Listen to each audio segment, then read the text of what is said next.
হরে কৃষ্ণ। আজ বৃহস্পতিবার, অতি পবিত্র ও শুভতম একটি দিন। আজ বছরে 24টি একাদশী ব্রতের মধ্যে একটা শ্রেষ্ঠ ব্রত হচ্ছে এই মোহিনী একাদশী ব্রত। তাই এই শুভ দিনে ব্রত করেন কিংবা না করেন, বাড়িতে তুলসী পত্র দিয়ে এই একটি কার্য সম্পাদন করুন। এতে ভগবান অত্যন্ত প্রসন্ন হয়, জীবনে অখণ্ড সৌভাগ্য প্রাপ্তি হয়ে থাকে। পাশাপাশি শাস্ত্রে এই মোহিনী একাদশী ব্রতের বিশেষ মাহাত্ম্য কথা বর্ণনা করা হয়েছে। আজকের এই পর্বে আমরা সেই সকল প্রসঙ্গ জানার চেষ্টা করব এবং ব্রত যত ভালোভাবে করি, যদি না সঠিক সময়ের মধ্যে পালন করা না হয়, তবে কিন্তু এই একাদশী ব্রতের সম্পূর্ণ ফল প্রাপ্ত করা যায় না।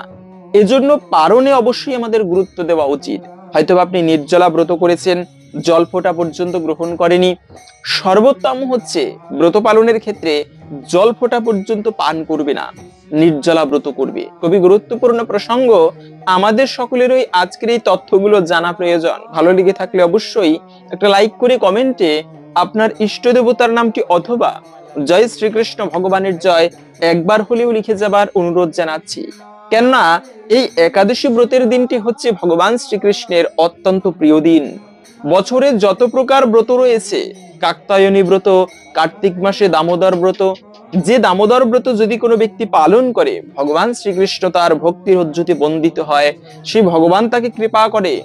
এমনকি কাত্যায়নী ব্রত পালন করে সেই গোপিকারা, যারা বৃন্দাবনের ব্রজবধূ, তারা ভগবান শ্রীকৃষ্ণকে স্বামীরূপে লাভ করেছিল। এরকম করে অনেক প্রকার ব্রত পাওয়া যায়, অশোক ষষ্ঠী ব্রত, শিব চতুর্দশী ব্রত। কিন্তু এই সমস্ত ব্রতের মধ্যে সব থেকে শ্রেষ্ঠ ব্রত হচ্ছে কিন্তু একাদশী ব্রত, যার উপরে কোনো ব্রত নেই। এজন্য বৃহস্পতিবার মা লক্ষ্মীর দিন, শনিবার শনি দেবতার দিন, কিন্তু একাদশী ব্রতের দিনটি যে কোনো বাড়ি হোক না কেন, এটা হচ্ছে ভগবান শ্রীকৃষ্ণ অথবা ভগবান শ্রী বিষ্ণুর অত্যন্ত প্রিয় দিন। তাই যদি কোনো ভক্ত একান্ত ভক্তির সহিত এই একাদশী ব্রত পালন করে ভগবান শ্রীকৃষ্ণের পুজো করতে পারে, তবে তার জীবনের সমস্ত দুর্ভাগ্য কেটে যায় এবং ভগবান তার প্রতি প্রসন্ন হয়, তাকে কৃপা করে। সিম কোম্পানিগুলো যেমন কিছু অফার দিয়ে থাকে যে এই সময় এত টাকা ভরুন, 10 GB ফ্রি পাবেন, তো তেমনি ভগবান কিছু শুভ সময় দেন আমাদের সাধন ভজনের জন্য। তার মধ্যে এই একাদশী ব্রত ভগবানকে প্রসন্ন করার জন্য একটা শ্রেষ্ঠ দিন।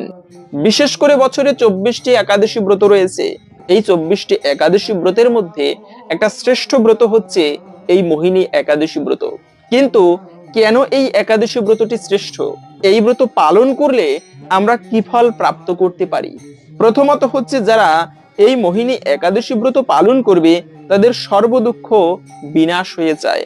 আরে স্বয়ং ভগবান শ্রী রামচন্দ্র পর্যন্ত বশিষ্ঠ মুনিকে প্রশ্ন করলো, গুরুদেব, আমি সীতার বিরহজনিত কারণে দুঃখ পাচ্ছি, কি করলে আমার এই দুঃখের অবসান হয়? তখন বশিষ্ঠ মুনি বলেছিল, রাম, যদিও তোমার নাম স্মরণ করলেই মানুষ পবিত্রতা লাভ করে, তথাপিও তুমি জগতের মঙ্গলের জন্য একটা উত্তম প্রশ্ন করেছো। যদি কোনো ব্যক্তি এমন হয় যে দুঃখের মধ্য দিয়ে যাচ্ছে, আমরা 3 ধরনের দুঃখ পাই এই জগতে আসলে। একটা হচ্ছে আধ্যাত্মিক, আদিভৌতিক আর আদি দৈবিক। মানে এক ধরনের দুঃখ হচ্ছে যে নিজের মনে মনে দুঃখ, এই যে মানসিক অশান্তি, এটা সব থেকে কষ্টকর একটা বিষয়। জগতে সকল রোগের ঔষধ আছে, কিন্তু এই যে চিন্তা রোগের ঔষধ নাই। আর এক ধরনের কষ্ট হচ্ছে দৈবিক ভাবে দেবতাদের দ্বারা প্রাপ্ত ক্লেশ, যেমন অতিবৃষ্টি, অনাবৃষ্টি, হঠাৎ ঝড় বাদল, ভূমিকম্প, বজ্রপাত। এগুলো হচ্ছে দৈবিক ভাবে দেবতাদের দ্বারা প্রাপ্ত ক্লেশ। এবং আর এক ধরনের দুঃখ হচ্ছে ত্রিতাপ বলা হয় এই জগতে, তাপত্রয় বিনাশয়। এর জন্য ভগবানের যারা উপাসনা করে, শাস্ত্রে সুন্দর একটা কথা রয়েছে, তাপ অপর ব্যক্তি ক্ষতি করতে আসে। তো এই সমস্ত ক্লেশ বিনাশ হয়ে যায় যদি কোনো ব্যক্তি এই মোহিনী একাদশী ব্রত পালন করতে পারে। এটি আমার কোনো কথা নয়, বশিষ্ঠ মুনি স্বয়ং ব্রহ্মাণ্ড পুরাণে বর্ণনা করেছেন এই মোহিনী একাদশীর ব্রত মাহাত্ম্যে। সেজন্য স্বয়ং ভগবান শ্রী রামচন্দ্র তিনি জগতের কল্যাণের জন্য, প্রচারের জন্য নিজে এই একাদশী ব্রত পালন করেছিলেন। এজন্য এই একাদশী ব্রতটি এতটা গুরুত্বপূর্ণ। দ্বিতীয়ত হচ্ছে, যে কোনো প্রকার যজ্ঞ, যেমন অনেক প্রকার যজ্ঞ রয়েছে, রাষ্ট্রীয় যজ্ঞ, গোমের যজ্ঞ, অশ্বমেধ যজ্ঞ, এক একটা যজ্ঞের এক এক ধরনের মহিমা। এই যজ্ঞ করার ফলে এমন কোনো বিষয় নাই যা প্রাপ্ত করা যেত না। এজন্য ত্রেতা যুগের যুগধর্মই ছিল যজ্ঞ করা। যেমন কলিযুগের যুগধর্ম হচ্ছে কেবলমাত্র নাম সংকীর্তন করলে এতেই ভগবান অত্যন্ত প্রসন্ন হয়, কিন্তু ত্রেতা যুগে ছিল যাগযজ্ঞ। মানুষ অভিষ্ট সিদ্ধি পূরণ করত যজ্ঞ করার মাধ্যমে। পুত্রেষ্টি যজ্ঞ, যদি কারো পুত্র সন্তান না হতো তবে পুত্রেষ্টি যজ্ঞ করে পুত্র প্রাপ্ত করত। যেমন দশরথ রাজা এই পুত্রেষ্টি যজ্ঞ করার ফলে ভগবানকে রাম রূপে সন্তান রূপে প্রাপ্ত করেছিল। এরকম পুত্রেষ্টি যজ্ঞ রয়েছে। যদি কেউ ইন্দ্র হতে চায় তবে 100 অশ্বমেধ যজ্ঞ করলে সে ব্যক্তি পরের জীবনে ইন্দ্র হতে পারবে।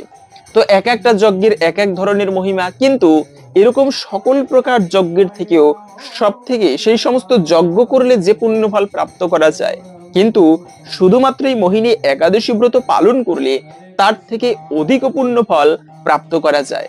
তাহলে বুঝতে পারেন এই একাদশী ব্রত কেন এতটা গুরুত্বপূর্ণ।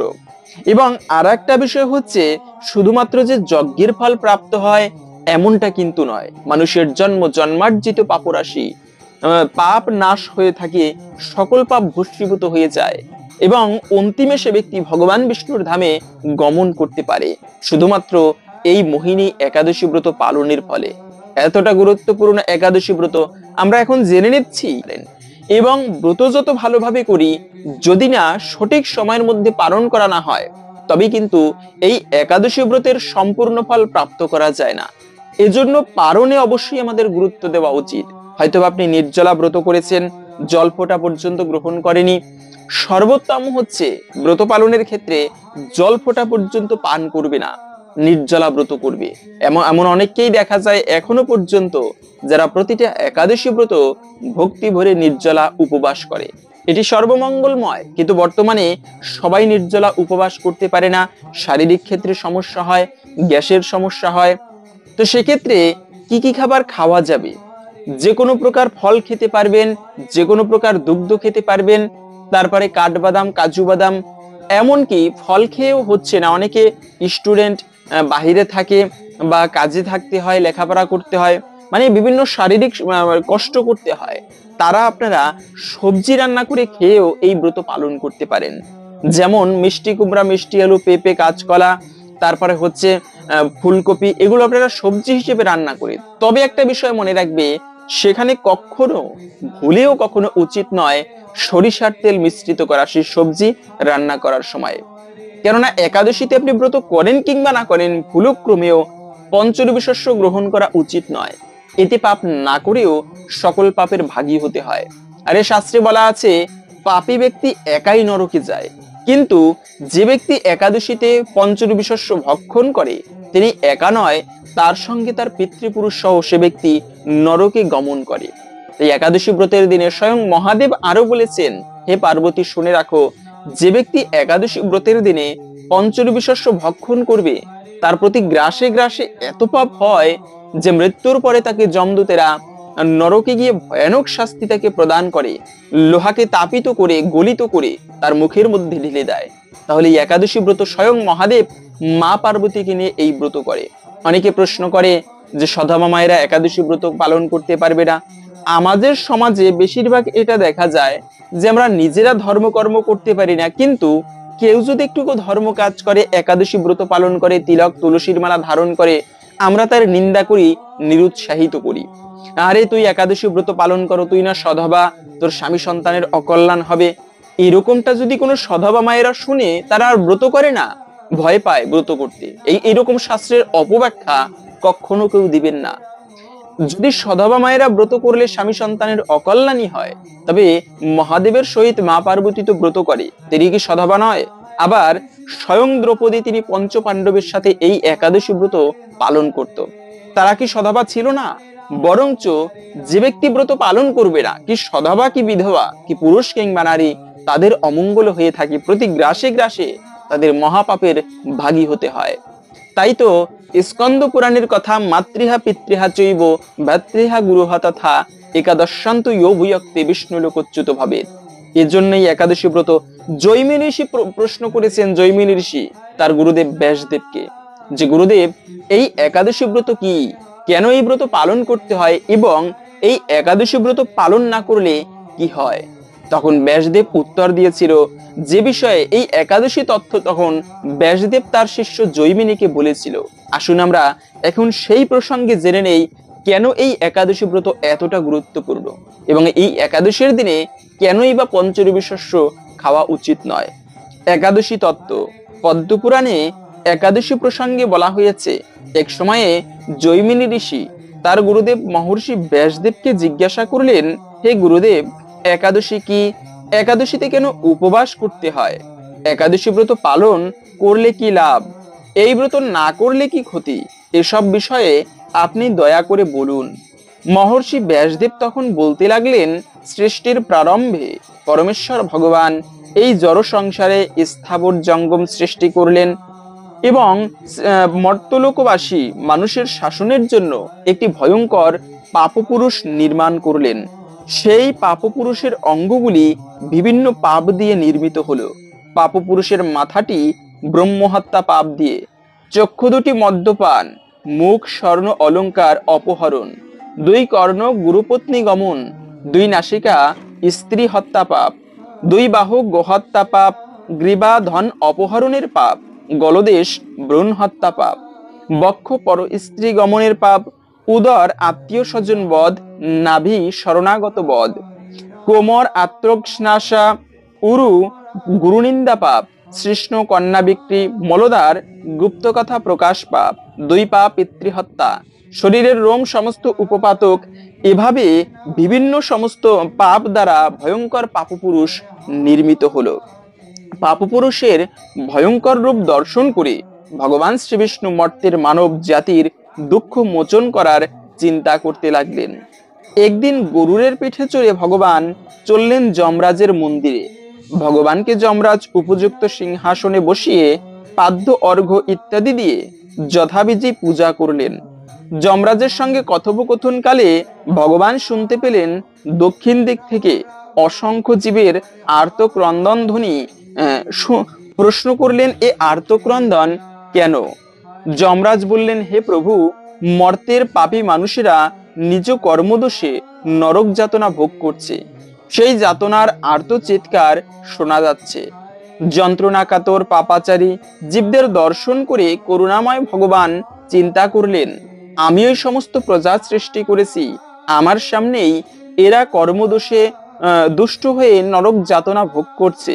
এখন আমি এদের সদ্গতির ব্যবস্থা করব। ভগবান শ্রীহরি সেই পাপাচারীদের সামনে একাদশী তিথি রূপে দেবী মূর্তিতে প্রকাশিত হলেন। সেই পাপীদেরকে একাদশী ব্রত আচরণ করালেন। একাদশী ব্রতের ফলে তারা সর্বপাপ মুক্ত হয়ে তৎক্ষণাৎ বৈকুণ্ঠ ধামে গমন করল।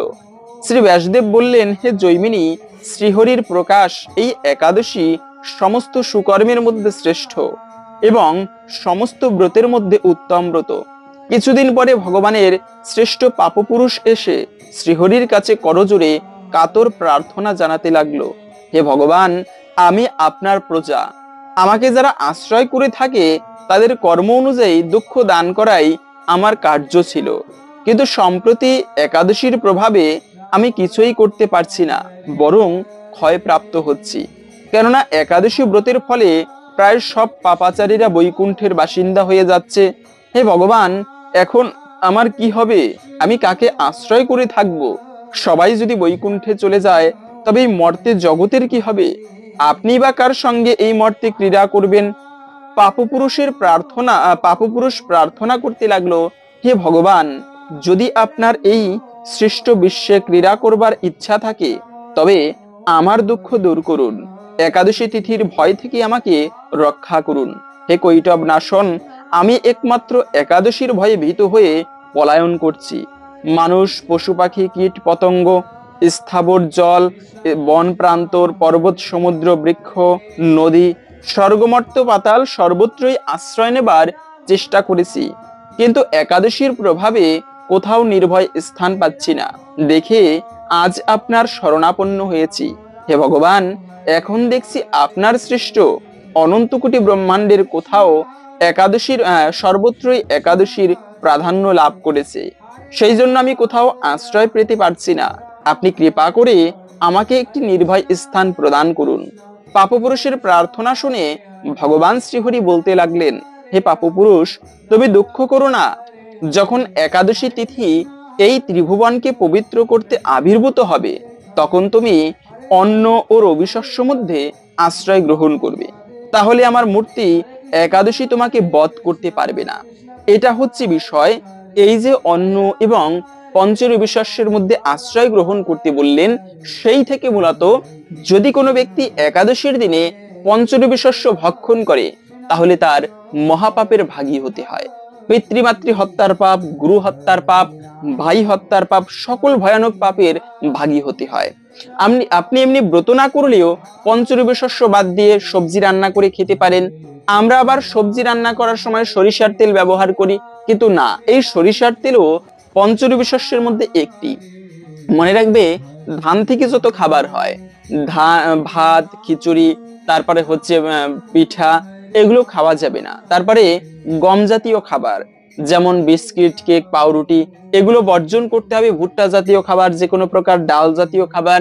তারপরে হচ্ছে আবার আমরা সয়াবিন তেল ব্যবহার করি, কিন্তু সয়াবিন তেল নয়, ঘি অথবা সূর্যমুখী তেল, না হলে বাদাম তেল দিয়ে আপনি সবজি রান্না করে খেতে পারেন।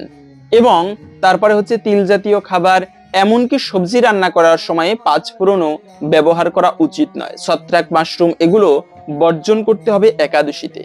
পাশাপাশি আমরা সবজি রান্না করি, কিন্তু কিছু সবজি আবার খাওয়া যাবে না। যেমন যে কোনো প্রকার শাক একাদশীতে কিন্তু খাওয়া যায় না। শাক, তারপরে হচ্ছে তেতো জাতীয় খাবার, বেগুন, বটবটি, সিম, এগুলো একাদশীর দিনে বর্জন করতে হবে। দোকানের কোনো মিষ্টি খাওয়া উচিত নয়। আপনি এমনি ছানা খেতে পারেন, তবে মিষ্টি না খাওয়াটাই উত্তম আমি মনে করি। তো যাই হোক, এখন আমরা জেনে নিচ্ছি ভিডিওর মূল প্রসঙ্গ। এই দিনে তুলসী পত্র দিয়ে যে কার্যটি আমাদের প্রত্যেকের করা উচিত, তবে তার পূর্বে শাস্ত্রে এই মোহিনী একাদশী ব্রতের বিশেষ মাহাত্ম্য কথা বর্ণনা করা হয়েছে, যা শ্রবণ করলেও অনেকাংশেই এই ব্রতের ফল প্রাপ্ত করা যায়। তাই আসুন আমরা প্রত্যেকেই কিছুক্ষণ সময়, আপনি ব্রত করেন কিংবা না করেন, সকলে মিলে কিছুক্ষণ সময় ধৈর্য ধরে এই মোহিনী একাদশীর বিশেষ ব্রত কথা শ্রবণ করি। এরপরে আমরা ভিডিওর মূল প্রসঙ্গ জেনে নিচ্ছি। শ্রবণম মঙ্গলম, শ্রবণ করলেই বিশেষ মঙ্গল হয়। তাই আমরা এখন জেনে নিচ্ছি মোহিনী একাদশীর ব্রত কথা। কুর্মপুরাণে বৈশাখ শুক্লপক্ষের মোহিনী একাদশীর ব্রত মাহাত্ম্য বর্ণনা করা হয়েছে। যুধিষ্ঠির মহারাজ বললেন, হে জনার্দন, বৈশাখ শুক্লপক্ষিয়া একাদশীর কি নাম, কি ফল, কি বিধি, এই সকল কথা আমার নিকট বর্ণনা করুন। উত্তরে ভগবান শ্রীকৃষ্ণ বললেন, হে ধর্মপুত্র, আপনি আমাকে যে প্রশ্ন করেছেন, পূর্বে শ্রী রামচন্দ্র বশিষ্ঠের কাছে এই একই প্রশ্ন করেছিলেন। তিনি জিজ্ঞাসা করেছিলেন, হে মুনিবর, আমি জনকনন্দিনী সীতার বিরহজনিত কারণে বহু দুঃখ পাচ্ছি। তাই একটি উত্তম ব্রতের কথা আমাকে বলুন, যার দ্বারা সর্বপাপ ক্ষয় এবং সর্বদুঃখ বিনষ্ট হয়। এই কথা শুনে বশিষ্ঠদেব বললেন, হে রামচন্দ্র, তুমি উত্তম প্রশ্ন করেছো। যদিও তোমার নাম গ্রহণ করলেই মানুষ পবিত্র হয়ে থাকে, তবুও লোকের মঙ্গলের জন্য তোমার কাছে সর্বশ্রেষ্ঠ ও পরম পবিত্র একটি ব্রতের কথা বলছি। বৈশাখ মাসের শুক্লপক্ষিয়া একাদশী মোহিনী নামে প্রসিদ্ধা। এই ব্রত প্রভাবে মানুষের সকল পাপ দূর, দুঃখ ও মোহজাল অচিরেই বিনষ্ট হয়।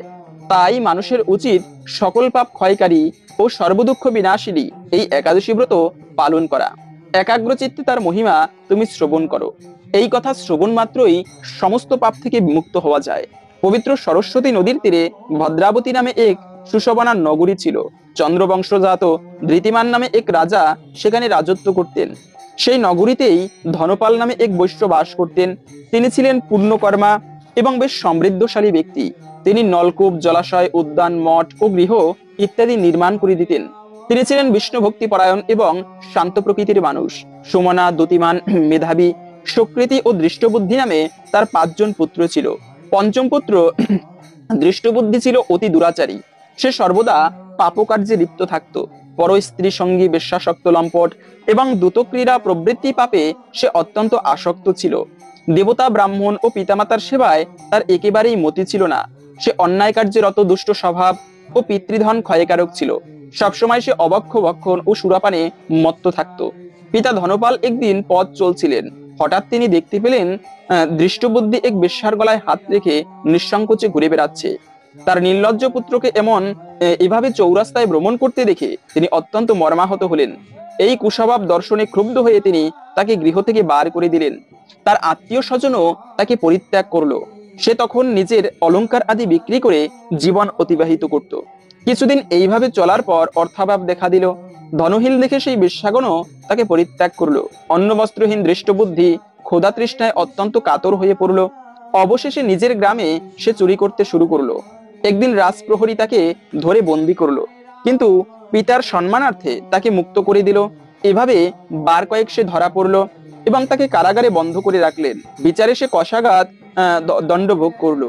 কারাভোগের পর অনন্য উপায় দৃষ্টবুদ্ধি বনে প্রবেশ করলো। সেখানে সে পশু পাখি বধ করে তাদের মাংস ভক্ষণ করে অতি দুঃখে পাপময় জীবন যাপন করতে লাগলো। দুষ্কর্মের ফলে কেউ কখনো সুখী হতে পারে না, তাই সেই দৃষ্টবুদ্ধি দিবারাত্র দুঃখ শোকে জর্জরিত হলো। এভাবে অনেক দিন অতিবাহিত হলো। কোনো পুণ্য ফলে সহসা একদিন সে কৌডিন্য ঋষির আশ্রমে উপস্থিত হলো। বৈশাখ মাসে ঋষিবর গঙ্গা স্নান করে আশ্রমের দিকে প্রত্যাবর্তন করছিলেন। শোকাকুল দৃষ্টবুদ্ধি তার সম্মুখে উপস্থিত হলো। ঘটনাক্রমে ঋষির বস্ত্র হতে একবিন্দু জল তার গায়ে পড়লো। সেই জলের স্পর্শে তার সমস্ত পাপ দূর হলো। হঠাৎ তার শুভবুদ্ধির উদয় হলো। ঋষির সামনে সে কৃতাঞ্জলি পুটে প্রার্থনা করতে লাগলো, হে ঋষি শ্রেষ্ঠ, যে পুণ্য প্রভাবে আমি এই ভীষণ দুঃখ যন্ত্রণা থেকে মুক্তি লাভ করতে পারি তা কৃপা করে আমাকে বলুন। ঋষিবর বললেন, বৈশাখ মাসের শুক্লপক্ষে মোহিনী নামে যে প্রসিদ্ধ একাদশী আছে, তুমি সেই ব্রত পালন করো। এই ব্রতের ফলে মানুষের বহু জন্মার্জিত পর্বত পরিমাণ পাপ রাশিও ক্ষয় হয়ে থাকে।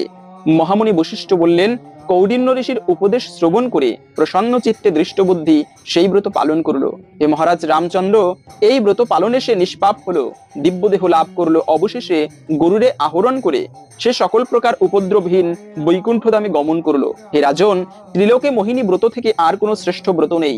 যজ্ঞ, তীর্থস্থান, দান ইত্যাদি কোনো পুণ্য কর্মই এই ব্রতের সমান নয়।